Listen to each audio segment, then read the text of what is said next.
নমস্কার, আমি পদ্মমণি সৌরভ। বন্ধুরা, তোমাদের সাথে আরও একটা ছোট্ট ভিডিও শেয়ার করছি। দেখো, আমি কিন্তু আমার পদ্ম গাছের অনেক কুঁড়ি তুলে নিচ্ছি। এই কুঁড়িগুলো তুলে নিচ্ছি একটাই কারণে, এইগুলো হচ্ছে আমার দিদির বাড়ি যাবে, মানে প্রায় 3 ঘন্টা ডিস্ট্যান্স যাবে।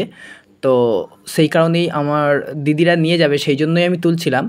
তবে আমার ভিডিওতে একটা জিনিস তোমরা দেখবে, আমার কিন্তু কোনো এডিটিং বা কোনো লুকোনো ছুপোনোর বিষয় থাকে না। তাই জন্যই দেখো, একটা হাফ গেঞ্জি পরেই কিন্তু আমি তাড়াহুড়ো করে রোদের মধ্যে তুলছিলাম। তো আমার দিদি বলেছিল যে প্রত্যেকটা ভ্যারাইটি চাই, প্রত্যেকটা ভ্যারাইটি মানে হচ্ছে যে ভ্যারাইটিতে মানে হচ্ছে 3-4টে কুঁড়ি আছে, তার মধ্যে থেকে যেন আমি একটা করে তুলে দিয়ে দিই। মানে ধরো হচ্ছে ক্যামেলিয়াতে 3টে কুঁড়ি আছে, তার মধ্যে থেকে যেন একটা কুঁড়ি দিয়ে দিই তুলে। এইভাবে মানে প্রত্যেকটা ভ্যারাইটি, মানে যতগুলো ভ্যারাইটিতে মানে বেশি সংখ্যক কুঁড়ি আছে, তার মধ্যে থেকে যেন একটা করে তুলে দিয়ে দিই। তাও আমি কিছু সংখ্যক কুঁড়ি দিইনি ইচ্ছা করেই, কারণ অনেকগুলোই দিয়েছিলাম। তাও যেগুলো অনেক বড় বড় ছিল সেইগুলো তুলিনি। তো দেখো, প্যাকেজিংটা করে আমি পাঠিয়ে দিলাম, নিয়ে চলে যাবে। এইটা যাবে প্রায় আমার বাড়ি থেকে 3 ঘন্টা ডিস্ট্যান্স, তোমাদের তো বললাম। এইভাবে ভালোভাবে জল দিয়ে ভিজিয়ে আমি, যাতে না কুঁড়িগুলো শুকিয়ে যায়, সেই রকমভাবে কিন্তু প্যাকেজিংটা করে দিলাম। আর প্রায় অনেকগুলো ভ্যারাইটি দিয়েছিলাম। তো ভিডিওটি কেমন লাগলো অবশ্যই জানিও। ধন্যবাদ।